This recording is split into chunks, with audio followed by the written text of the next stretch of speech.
दक्षिण पूर्व एशिया में तनाव बढ़ रहा है। थाईलैंड और कंबोडिया के बीच सीमा विवाद ने एक नया मोड़ ले लिया है और अब एक लीक हुई फोन कॉल ने स्थिति को और भी बदतर बना दिया है। कुछ हफ्ते पहले दोनों देशों की सेनाओं के बीच फायरिंग हुई। एक कंबोडियाई सैनिक की मौत हुई। तब से दोनों देश एक दूसरे के खिलाफ कार्रवाई कर रहे हैं। वीजा रद्द करना, फल सब्जी का आयात बंद करना।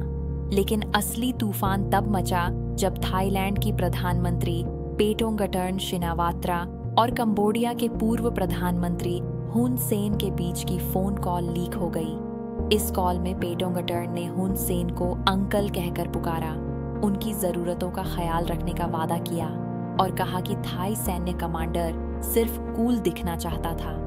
हुन सेन ने कहा कि उन्होंने यह ऑडियो क्लिप 80 राजनेताओं के साथ साझा की थी और किसी ने इसे लीक कर दिया। बाद में उन्होंने पूरी रिकॉर्डिंग अपने फेसबुक पेज पर डाल दी। थाई नागरिक गुस्से में हैं। वे शिनावात्रा पर आरोप लगा रहे हैं कि उन्होंने राष्ट्रीय हितों को बेच दिया। प्रधानमंत्री ने माफी मांगी है, लेकिन यह काफी नहीं है। शासक गठबंधन की दूसरी सबसे बड़ी पार्टी ने गठबंधन छोड़ दिया है। थाई सरकार अब एक धागे से लटक रही है। यहाँ समझने वाली बात यह है कि यह सीमा विवाद औपनिवेशिक विरासत का नतीजा है। दोनों देश 800 किलोमीटर से ज्यादा की भूमि सीमा साझा करते हैं। 1907 में जब कंबोडिया पर फ्रांस का कब्जा था तो एक नक्शे का इस्तेमाल करके इसे थाईलैंड से अलग किया गया। तब से कंबोडिया इस नक्शे को संदर्भ के रूप में इस्तेमाल कर रहा है। थाईलैंड का कहना है कि यह नक्शा गलत है।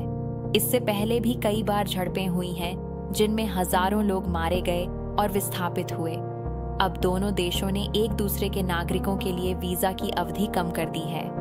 थाईलैंड ने कंबोडिया के साथ सीमा पर पाबंदियां लगाई हैं।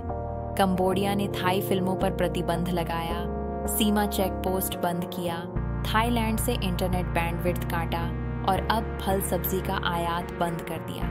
जब कंबोडिया एकजुट दिख रहा है, हजारों लोग सरकार के समर्थन में सड़कों पर उतरे हैं, तो थाई सरकार बंटी हुई है। लीक कॉल के बाद प्रधानमंत्री का भरोसा उठ गया है। यह दिखाता है कि औपनिवेशिक शक्तियों द्वारा खींची गई लकीरें आज भी एशियाई देशों के बीच संघर्ष का कारण बन रही हैं। चाहे वह भारत पाकिस्तान हो, भारत चीन हो या थाईलैंड कंबोडिया हो, भारत को इस क्षेत्रीय तनाव पर नजर रखनी होगी, क्योंकि यह हमारे व्यापारिक हितों और कनेक्टिविटी प्रोजेक्ट्स को प्रभावित कर सकता है। साथ ही चीन इस अस्थिरता का फायदा उठाने की कोशिश कर सकता है। सत्यमेव जयते।